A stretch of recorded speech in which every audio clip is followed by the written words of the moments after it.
নমস্কার, আমি রাজকুমার আর আপনি দেখছেন জিওটিক্যাল। দেখুন, এখন আমি আলোচনা করব যে আমরা জানি যে ইরানের সঙ্গে যুদ্ধ হচ্ছে। এই যুদ্ধ কতটা প্রভাব ফেলেছে এবং অর্থনৈতিক, রাজনৈতিক দিকে কতটা পরিমাণ সংকটের পর্যায়ে ফেলেছে, প্রধানত বিশ্ব অর্থনীতির উপর কীভাবে প্রভাব ফেলেছে সেই নিয়েই আজকের ভিডিও।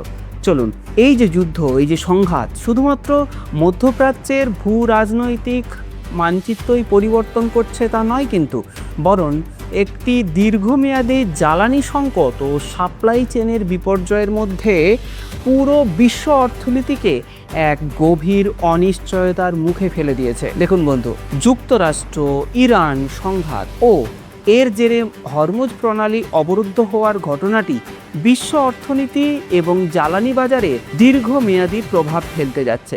এই যুদ্ধের সম্ভাব্য দীর্ঘমেয়াদী অর্থনৈতিক প্রভাবগুলো আমি আপনাকে ধাপে ধাপে বিশ্লেষণ করব।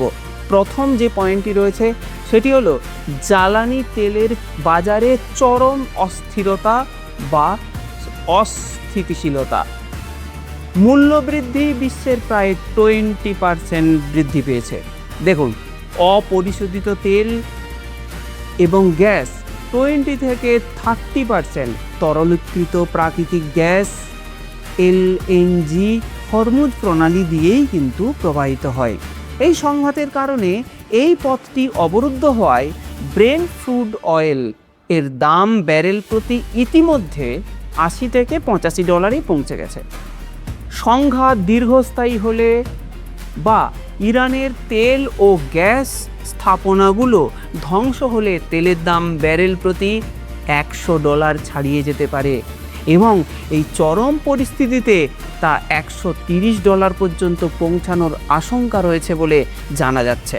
অন্যদিকে কাতারের জ্বালানি স্থাপনাগুলো, অর্থাৎ যেখান থেকে কাতারে জ্বালানি উৎক্ষেপণ হয়, সেগুলো অনেকটাই ক্ষতিগ্রস্ত হয়েছে। আর যে কারণে ইউরোপ ও এশিয়ায় এলএনজি এর প্রায় 40 থেকে 50% পর্যন্ত মূল্য বৃদ্ধি হয়েছে। বৈশ্বিক মূল্যবৃদ্ধি ও মন্দার ঝুঁকি জ্বালানি এই মূল্যবৃদ্ধি বিশ্বজুড়ে এক নতুন মুদ্রাস্ফীতি তৈরি করবে বলে যারা গবেষক তারা আশঙ্কা করছেন। একটি পরিসংখ্যানে দেখা গেছে তেলের দাম 10% বাড়লে যুক্তরাষ্ট্রের মতো দেশে মুদ্রাস্ফীতি অন্তত 0.35% বেড়ে যায়।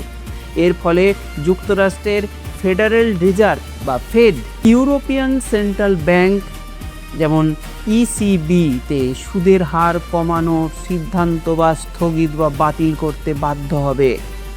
সুদের হার দীর্ঘমেয়াদে বেশি থাকলে তা বিনিয়োগ বা উৎপাদন ব্যাহত করবে, যা বিশ্ব অর্থনীতিকে এক দীর্ঘস্থায়ী মন্দার দিকে ঠেলে দিতে পারে। সাপ্লাই চেন এবং আন্তর্জাতিক বাণিজ্যে ধস, হরমুজ প্রণালী ও লোহিত সাগর এড়িয়ে বিকল্প পথে জাহাজ চালানোর ব্যাপারে পণ্য পরিবহনের সপ্তাহে অতিরিক্ত সময় লাগছে।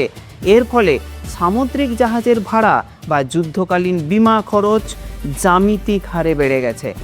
জ্বালানির ছাড়ের ক্ষেত্রেও সার, কৃষিজ পণ্য ও অন্যান্য প্রয়োজনীয় সামগ্রীর পরিবহন বাধাপ্রাপ্ত হওয়ায় বিশ্বব্যাপী খাদ্য নিরাপত্তায় দীর্ঘমেয়াদী ঝুঁকি তৈরি হচ্ছে। এশিয়া ও উদীয়মান অর্থনীতির দেশগুলোর উপর মারাত্মক চাপ। চীন, ভারত, জাপান ও দক্ষিণ কোরিয়ার মতো দেশগুলো মধ্যপ্রাচ্যের তেলের উপর ব্যাপকভাবে নির্ভরশীল। তেলের দাম বাড়লে এই দেশগুলোর আমদানি ব্যয় ও চলতি হিসেবে ঘাটতি দ্রুত বৃদ্ধি পাবে এবং মুদ্রার মান প্রচুর পরিমাণে কমে যাবে। এছাড়া ভারত, বাংলাদেশ, নেপাল, পাকিস্তানের মতো দেশগুলোর অর্থনীতি উপসাগরীয় দেশগুলো থেকে আসা রেমিটেন্সের বড় ভূমিকা রয়েছে। যুদ্ধ দীর্ঘস্থায়ী হলে এই দেশগুলো লাখ লাখ শ্রমিকের চাকরি বিচ্যুতি ও প্রত্যাবর্তনের ঝুঁকি তৈরি হবে, যা তাদের জাতীয় অর্থনীতিতে বিপর্যয় ডেকে আনবে। উপসাগরীয় দেশগুলোর পর্যটন শিল্পে ক্ষতি, দুবাই, দোহার এবং আবুধাবির মতো বিশ্বের অন্যতম ব্যস্ত বিমানবন্দর এবং ট্রানজিট হাবগুলো বন্ধ থাকায় এবং আকাশপথ অবরুদ্ধ থাকায় উপসাগরীয় দেশগুলোর অ্যাভিয়েশন ও পর্যটন শিল্পে যে বিলিয়ন বিলিয়ন ডলারের ক্ষতি হচ্ছে তা কিন্তু বজায় থাকবে। এই অস্থিতিশীলতা দীর্ঘায়িত হলে দুবাইয়ের মতো শহরগুলোর বৈষয়িক বাণিজ্য ও পর্যটনের হাব হিসেবে যে ভাবমূর্তি রয়েছে তা স্থায়ীভাবে ক্ষতিগ্রস্ত হবে। এছাড়াও রয়েছে পশ্চিমা অর্থনীতির উপর আভ্যন্তরীণ চাপ। এই সংঘাতের কারণে যুক্তরাষ্ট্রের সামরিক ব্যয় ব্যাপক হারে বৃদ্ধি পাবে, যার ফলে তাদের জাতীয় বাজেট ঘাটতি এবং বন্ড ওয়েল্ড বেড়ে যাবে। একই সাথে গ্যাসোলিনের দাম বৃদ্ধি পেলে তা মার্কিন ভোক্তাদের ক্রয় ক্ষমতা কমিয়ে দেবে।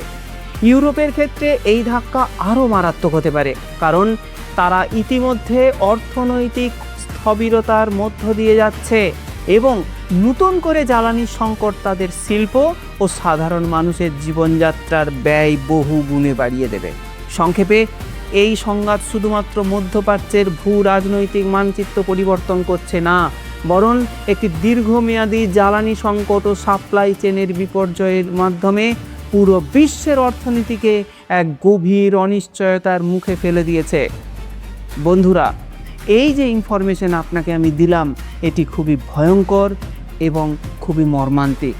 আপনি এই বিষয়ে যদি কিছু জানতে চান বা আরও এ সম্পর্কে কিছু বলতে চান, তাহলে কমেন্ট বক্স খোলাই রইল, আপনি কমেন্টে গিয়ে লিখতে পারেন। আর যদি তথ্যগুলি আপনার খুবই ইম্পর্টেন্ট বা ইনফরমেটিভ বলে মনে হয়, অবশ্যই লাইক করে আমাদের পাশে থাকবেন। আজ এই পর্যন্তই, দেখা হচ্ছে পরের একটি ভিডিওতে। ততক্ষণ পর্যন্ত ভালো থাকবেন, ভালো রাখবেন। জয় হিন্দ, বন্দে মাতরম।